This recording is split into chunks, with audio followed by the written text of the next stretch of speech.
အစောင့်တစ်ခုကို electrical design စလုပ်ပြီးဆိုရင် design consumption power consumption အတွက်အရေးကြီးတဲ့အဓိကအချက်၄ချက်ရှိပါတယ်။အဲ့ချက်တွေကပါလေဆိုတော့ electrical မှာဆိုကျွန်တော်တို့ကအစောင့်တစ်ခုကိုစပြီးတော့ကျွန်တော်တည်လိုက်တယ်။တည်တဲ့အခါမှာကျွန်တော်က design တစ်ခုဆွဲတဲ့အခါမှာ lighting တွေ power တွေကျွန်တော်ကဆွဲပါ။အဲ့ lighting system တွေ power system တွေကိုကျွန်တော်တို့ကအတွေ့အကြုံအဖြစ်ထည့်လိုက်တယ်။ထည့်ပြီးကျွန်တော်တို့ကဘာလုပ်ရလဲဆိုတော့အဓိကအချက်၄ချက်ကိုကျွန်တော်ကစပြီးတော့ခွဲထုတ်ပါတယ်။အဲ့ဒါဘာလဲဆိုတော့နံပါတ်1ကတော့ total connected လောက်ပါ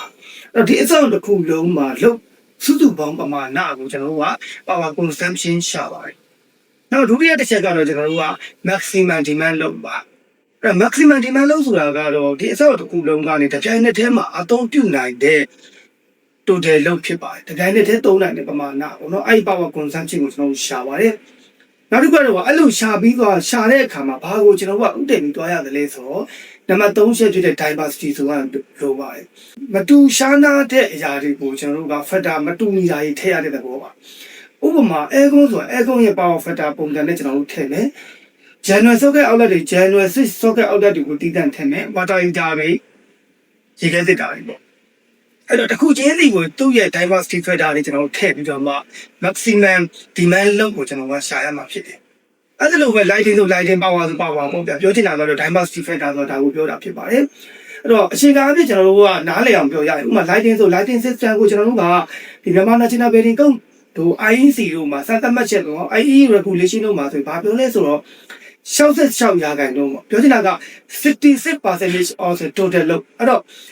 ဒီ66ရာခိုင်နှုန်းဒီတဲ့ lighting system ရဲ့စုစုပေါင်း lighting system ရဲ့66ရာခိုင်နှုန်းကိုကျွန်တော်တို့ breaker site တွေ cable ကျိုး site တွေကိုတုံးဖို့သူကရည်ညွှန်းတာဖြစ်ပါတယ်ဒါကတော့ diversity factor နဲ့စဉ်းစားတဲ့အချက်ပါနောက်တစ်ခုကတော့နံပါတ်4ချက်ကတော့ loading balance ပါ load balance ဖြစ်ပါတယ်အဲ့တော့ load balance ကိုလည်းကျွန်တော်ဥပမာ3 phase တွေဖြစ်လာမယ်ဆိုလို့ကျွန်တော် load balance နဲ့ပတ်သက်ပြီးကျွန်တော်တို့ကချိန်ထိုးပြီးစဉ်းစားရတဲ့အချက်တွေကိုထပ်ပြီးပါဝင်လာမှာဖြစ်ပါတယ်အဲ့တော့နောက်ထပ်ဗီဒီယိုမှာတော့ကျွန်တော်ဗာလေးဆွေးနွေးပေးခြင်းလဲဆိုတော့အင်တာရဲ့အဆောက်တစ်ခုမှာsingle phase တွေ3 phase တွေကိုဘယ်လိုရွေးချယ်ရသလဲ3 phase တွေကတော့ဘယ်လောက်ထိကျွန်တော်ကသုံးလို့ရသလဲဘယ် level မှာစပြီးတော့ transformer တွေစပြီးရှောက်တင်တာလဲဆိုတဲ့ကဏ္ဍလေးတွေကိုဆက်ပြီးတော့ဆွေးနွေးပြီးမှာဖြစ်ပါတယ်လာမယ့်16ရက်နေ့မှာတော့ကျွန်တော်ရဲ့ M&E construction map ဆိုတဲ့သင်တန်းလေးရှိပါတယ်ဒီ M&E construction map မှာကအဆောက်အအုံတိုင်းမှာမပါမဖြစ်ပါတဲ့ electrical system ရဲ့ plumbing sanitary system ရဲ့ကိုအစကနေအဆုံးအစတစ်ခုရဲ့အစကနေအဆုံးလုပ်ငန်းခွင်အခြေအနေတိုင်းတင်ကြဆွေးနွေးပြမယ့်အတန်းဖြစ်ပါတယ်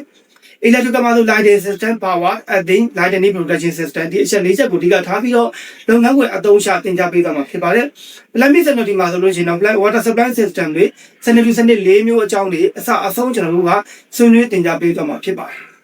ဆိုတော့လာမယ့်16ရက်နေ့မှာဆုံးပါမယ်ကျေးဇူးတင်ပါတယ်